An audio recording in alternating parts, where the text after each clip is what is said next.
नमस्कार दोस्तों, स्वागत है आप सभी का हमारे यूट्यूब चैनल कृष्णा चंद में।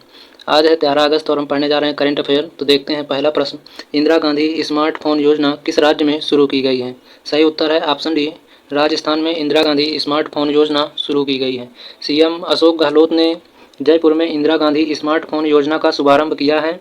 इस योजना के तहत राज्य की 1.3 करोड़ महिलाओं को 3 साल के डेटा के साथ मुफ्त स्मार्टफोन मिलेंगे और पहले चरण में 40 लाख महिलाओं को स्मार्टफोन मिलेंगे। इस कार्यक्रम में अशोक गहलोत ने डिजिटल सखी बुक भी लॉन्च किया है।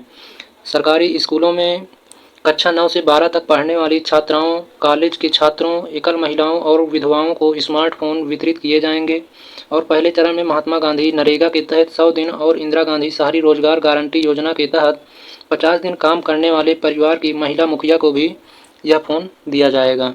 अब देखते हैं राजस्थान से related current affair. Miss Rajasthan 2023 का खिताब वैष्णवी शर्मा ने जीता है। जयपुर ग्रेटर नगर निगम द्वारा राजस्थान में पहला ट्रांसजेंडर जन्म प्रमाण पत्र नूर शेखावत को जारी किया गया है। न्यूनतम आय की गारंटी विधेयक पारित करने वाला पहला राज्य राजस्थान बना है। स्वास्थ्य का अधिकार विधेयक पारित करने वाला भारत का पहला राज्य भी राजस्थान है।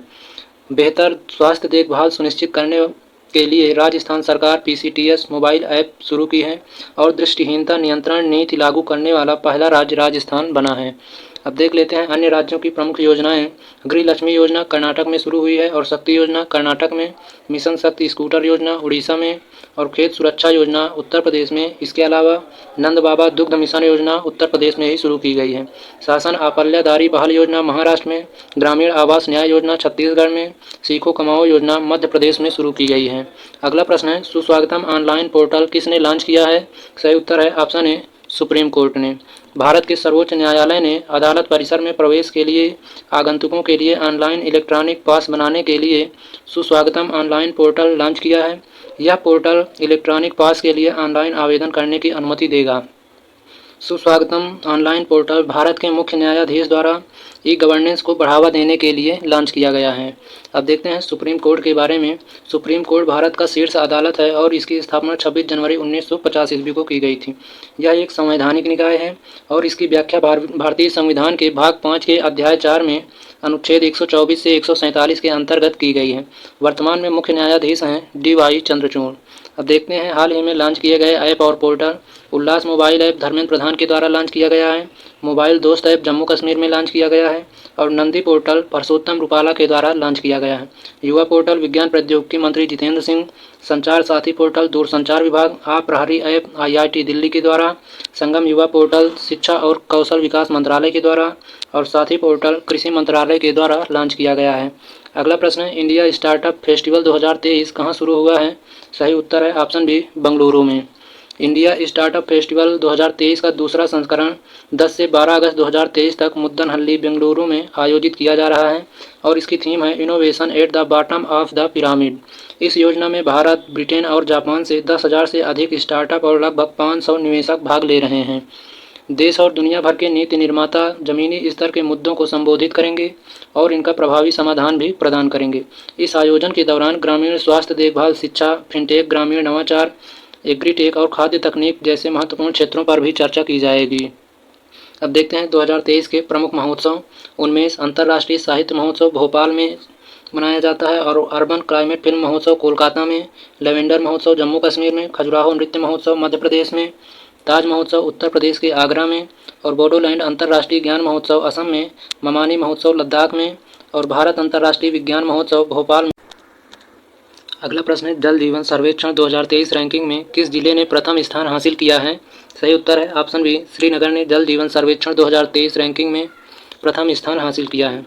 और यह किस श्रेणी में प्रथम स्थान हासिल किया है? तो फ्रंट रनर श्रेणी में प्रथम स्थान हासिल किया है। जल जीवन सर्वेक्षण 2023 ने भारत भर के जिलों की उनकी जल आपूर्ति और प्रबंधन प्रणालियों पर मूल्यांकन किया है। यह सर्वेक्षण 1 अक्टूबर 2022 से 30 जून 2023 तक आयोजित किया गया था और जल आपूर्ति और प्रबंधन में उल्लेखनीय सुधार के कारण श्रीनगर रैंकिंग में शीर्ष में है। अब देखते हैं जल जीवन मिशन के बारे में। इसकी शुरुआत 15 अगस्त 2019 से की गई थी और यह पेयजल और स्वच्छता विभाग एवं जल शक्ति विभाग के अंतर्गत आता है। इसका उद्देश्य है 2024 तक सभी राज्य के ग्रामीण क्षेत्रों में पानी की सुविधा उपलब्ध करवाना। अगला प्रश्न है, केंद्र सरकार ने लिम्फेटिक फाइलेरियासिस बीमारी को किस वर्ष तक भारत से समाप्त करने का लक्ष्य बनाया है? सही उत्तर है ऑप्शन बी, 2027 तक। लिम्फेटिक फाइलेरिया बीमारी को आम भाषा में हाथी पाँव भी कहा जाता है। इस बीमारी में पैर हाथी जैसे मोटे हो जाते हैं। केंद्रीय स्वास्थ्य और परिवार कल्याण मंत्री मनसुख मंडाविया ने इस बीमारी के 2027 तक उन्मूलन का ऐलान किया है। 10 अगस्त 2023 से लिम्फेटिक फाइलेरियासिस उन्मूलन अभियान का दूसरा चरण शुरू हुआ है। यह अभियान असम, बिहार, छत्तीसगढ़, झारखंड, कर्नाटक, महाराष्ट्र के 81 जिलों को कवर करेगा। अब देखते हैं फाइलेरिया के बारे में। इसका वैज्ञानिक नाम है लिम्फेटिक फाइलेरियासिस है और यह फाइलेरिया मच्छरों के द्वारा फैलता है। खासकर परजीवी क्यूलेक्स फेंटिगन्स मादा मच्छर के जरिए यह फैलता है। ज़्यादातर मामले में इस बीमारी का पता तभी चलता है जब यह पूरी तरह से फैल जाता है। अब देखते हैं भारत सरकार के द्वारा अन्य आगामी लक्ष्य। कालाजार को पूरी तरह से समाप्त करने का लक्ष्य 2023 और सभी पूर्वोत्तर राज्यों की राजधानियों को रेल नेटवर्क से जोड़ना 2023 तक। दिल्ली मुंबई एक्सप्रेसवे को पूरा करने का लक्ष्य 2023। ब्रॉड गेज रूट्स के 100% विद्युतीकरण का लक्ष्य 2023। उर्वरक क्षेत्र में आत्मनिर्भर बनाने का लक्ष्य 2023 है। अब कृषि में शून्य डीजल उपयोग, नवीकरणीय ऊर्जा का इस्तेमाल 2024 तक। किसानों की आय दुगना करने का लक्ष्य 2024। सबके लिए आवास मुहैया कराने का लक्ष्य 2024 रखा गया है। अगला प्रश्न है, अंतर्राष्ट्रीय युवा दिवस कब मनाया जाता है? सही उत्तर है ऑप्शन डी, 12 अगस्त को अंतर्राष्ट्रीय युवा दिवस मनाया जाता है। समाज में युवाओं के विकास और सुरक्षा पर ध्यान केंद्रित करने के लिए दुनिया भर में 12 अगस्त को अंतर्राष्ट्रीय युवा दिवस मनाया जाता है। इस दिवस की शुरुआत संयुक्त राष्ट्र महासभा द्वारा दिसंबर 1999 में की गई थी। भारत में राष्ट्रीय युवा दिवस 12 जनवरी को स्वामी विवेकानंद की जयंती पर मनाया जाता है।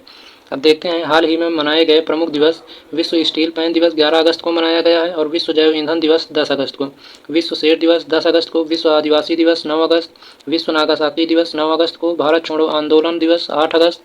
रविंद्रनाथ टैगोर की पुण्यतिथि 7 अगस्त और राष्ट्रीय भाला फेंक दिवस 7 अगस्त को। राष्ट्रीय हथकरघा दिवस 7 अगस्त को मनाया गया है। हिरोशिमा दिवस 6 अगस्त को। वर्ल्ड वाइड वेब डे 1 अगस्त को और विश्व लंग कैंसर दिवस 1 अगस्त को मनाया गया है और विश्व स्तनपान सप्ताह दिवस 1 से 7 अगस्त को मनाया गया है। अगला प्रश्न है, किस देश ने लूना 25 मिशन लॉन्च किया है? सही उत्तर है ऑप्शन सी, रूस ने लूना 25 मिशन लॉन्च किया है। 10 अगस्त 2023 को यह लॉन्च कर दिया गया है और इस यान को सोयूज 2.1B रॉकेट की मदद से लॉन्च किया गया है। यह 5 दिन में चांद तक पहुंचेगा। इसके बाद 7 से 10 दिन तक चांद के ऑर्बिट में चक्कर लगाएगा। यह 21 या 22 अगस्त को चांद की सतह पर उतर जाएगा। इसका मतलब यह है कि भारत के चंद्रयान 3 के बाद लॉन्च होकर भी यह उससे पहले चंद्रमा पर उतर जाएगा। अब देखते हैं चंद्रयान 3 के बारे में डिस्कस करते हैं।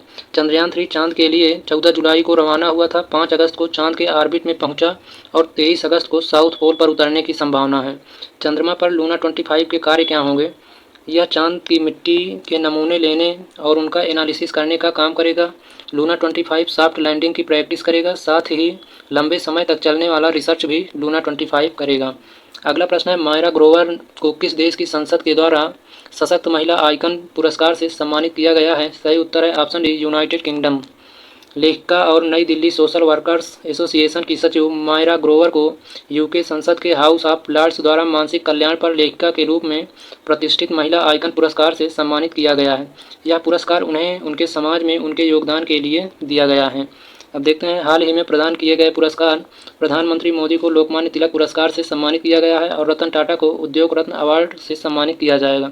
भाईखला रेलवे स्टेशन यूनेस्को का एशिया प्रशांत सांस्कृतिक विरासत पुरस्कार और कार्तिक आर्यन को भारतीय सिनेमा का राइजिंग ग्लोबल सुपरस्टार पुरस्कार प्रदान किया गया है।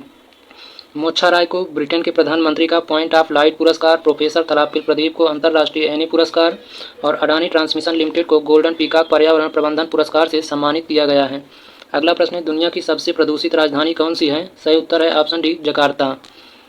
वायु गुणवत्ता निगरानी फर्म IQ एयर के अनुसार इंडोनेशिया की राजधानी जकार्ता दुनिया की सबसे प्रदूषित प्रमुख शहर बन गया है और जकार्ता में नियमित रूप से PM 2.1-2.5 का अस्वास्थ्यकर स्तर दर्ज किया गया है, जो वायु मार्ग में प्रवेश करके श्वसन संबंधी समस्याएं पैदा कर सकता है, जो विश्व स्वास्थ्य संगठन के अनुशंसित स्तर से कई गुना अधिक है। अब बात आई है इंडोनेशिया की, तो देखते हैं इसके बारे में। इंडोनेशिया की राजधानी है जकार्ता और राष्ट्रपति हैं जोको विडोडो। यहाँ की मुद्रा है इंडोनेशियाई रुपया। अगला प्रश्न है, फल और सब्जियों के कारोबार से जुड़ी प्लग कंपनी के ब्रांड मिस्टर कौन बनी है? सही उत्तर है ऑप्शन सी, करीना कपूर। बॉलीवुड अभिनेत्री करीना कपूर ने ताजे फल और सब्जियों के कारोबार से जुड़ी प्लग की निवेशक और ब्रांड एम्बेसडर के रूप में साइन किया है। अब देखते हैं प्रमुख ब्रांड एम्बेसडर के बारे में। श्रद्धा कपूर एसिक्स की ब्रांड एम्बेसडर हैं और रश्मिका मंदाना एप्सन इंडिया की, स्मृति मंदाना रैंगलर की, सौरव गांगुली त्रिपुरा टूरिज्म, विराट कोहली ड्यूरोफ्लेक्स, आयुष्मान खुराना वेकफिट, विराट कोहली लक्सर और MS धोनी वायकॉम 18 के ब्रांड एम्बेसडर हैं। अब कल के करंट अफेयर का रिवीजन करते हैं। किस राज्य की विधानसभा ने राज्य का नाम बदलने का प्रस्ताव पारित किया है? केरल। विश्व जैव ईंधन दिवस कब मनाया जाता है? 10 अगस्त को। किस राज्य में 1 नवंबर से खेल महारण का आयोजन किया जाएगा? असम में। विश्व एथलेटिक्स चैंपियनशिप 2023 में भारतीय दल का नेतृत्व कौन करेगा? नीरज चोपड़ा। किस हाई कोर्ट ने केंद्र सरकार में हवाना सिंड्रोम पर ध्यान देने के लिए कहा है? कर्नाटक हाई कोर्ट ने। राजौरी चिकरी वुडक्राफ्ट और मुश्क बुद्धी चावल का संबंध किस राज्य या केंद्र शासित प्रदेश से है जिसे हाल ही में GI टैग प्रदान किया गया है? जम्मू कश्मीर। कर्नाटक में हाथियों की संख्या कितनी पहुंच गई है? 6395। रेलवे के किस जोन के द्वारा नए अमरावती स्टेशन को पिंक स्टेशन के रूप में बदला गया है? मध्य रेलवे। उत्तर प्रदेश सरकार के द्वारा कितने जिलों में इलेक्ट्रिक बसें चलाई जाएंगी? 5 जिलों में। फर्नांडो विसेंसियो द्वारा किस देश के राष्ट्रपति पद के उम्मीदवार थे जिनकी हत्या कर दी गई है? इक्वाडोर के। अब देखते हैं जनरल नॉलेज के पिटारा में भारतीय इतिहास की प्रमुख घटनाएं। 1904 में भारतीय विश्वविद्यालय अधिनियम पारित हुआ है और 1905 में बंगाल का विभाजन। 1906 ईस्वी में मुस्लिम लीग की स्थापना की गई है। 1907 में सूरत अधिवेशन जिसमें कांग्रेस में फूट हुआ है। 1909 ईस्वी में मार्ले मिंटो सुधार। 1911 में ब्रिटिश सम्राट का दिल्ली दरबार आयोजित किया गया था। 1916 में होम रूल लीग का निर्माण और 1916 में ही मुस्लिम लीग कांग्रेस समझौता जिसे लखनऊ पैक्ट के नाम से जाना जाता है। अब देखते हैं आज का प्रश्न और इसका उत्तर आपको कमेंट बॉक्स में लिखना है। इंदिरा गांधी स्मार्टफोन योजना किस राज्य में शुरू की गई है? ऑप्शन है हरियाणा, उत्तर प्रदेश, छत्तीसगढ़ और राजस्थान। तो इसका उत्तर आपको कमेंट बॉक्स में लिखना है। तो आज की वीडियो में बस इतना ही। मिलते हैं अगली वीडियो में। जय हिंद।